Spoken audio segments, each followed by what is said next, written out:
Teddy Shapiro, thank you very much.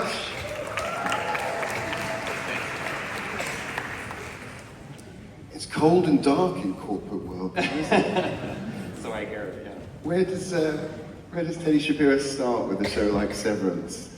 Well, I mean, Ben Stiller sent me, or he called me way back in the end of 2019, and we started talking about the idea of the show, and we, I said my first thought was that we could do something that contrasted one world for the innies and one world for the outies.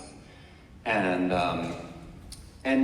so I sent Ben a bunch of ideas, and he was really enthusiastic about sort of what I was coming up with. And then I went and visited Ben sort of on the set as he was preparing to shoot season 1, which would ultimately get canceled because of the pandemic. And I just noticed that he was coming back to this section of the piece, of one of the pieces that I wrote. And it was based around these 4 chords, which, to be honest, I had kind of tossed off pretty quickly without thinking about it. But I was like, oh, he really likes this thing, and Ben has incredible instincts. So when I came back after my trip, I sat down at the piano and played those 4 chords, and that was what came out, was the 4 chords that start the main title, and everything kind of rolled from there. I sent that idea to Ben, and he didn't respond for about 3 weeks. So I was pretty convinced that he hated it. And then he called back very enthusiastically. Well, he evidently loved the thing that you tossed off and didn't think anything of it.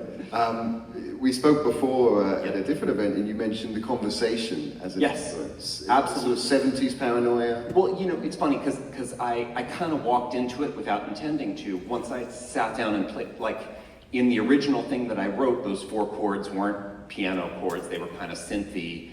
And then when I played them at the piano, I was like, oh, this feels a lot like the conversation in a good way.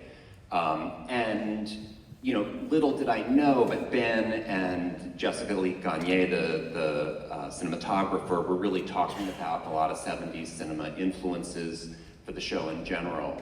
And Ben loves 70s cinema, so like, between the editor and I, our joke is that if you want to convince Ben that your cue is good, you just say, this is sort of like a 70s cinema vibe. You figured it out, yeah. How did you approach season 2 compared to season 1? We had just established a language in season 1, and I wanted to both stay true to what we had established in the first season, and also develop it in different ways. And so in a bunch of different ways, melodically there's new variations on the melody of the theme. Harmonically, there are new chord sequences that sort of start out with the 4 chords of the main theme and then go to different places.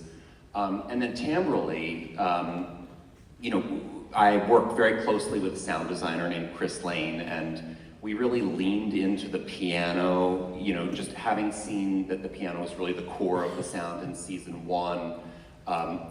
This time he developed a whole batch of sounds using only the piano as the source. So there's a lot of percussion in the show, and it all sort of comes from him beating a piano and making loops out of it, and just seeing just how much juice we could squeeze out of it. Yeah, well, you squeezed some. I want to ask you about the Ballad of Ambrose. Yeah.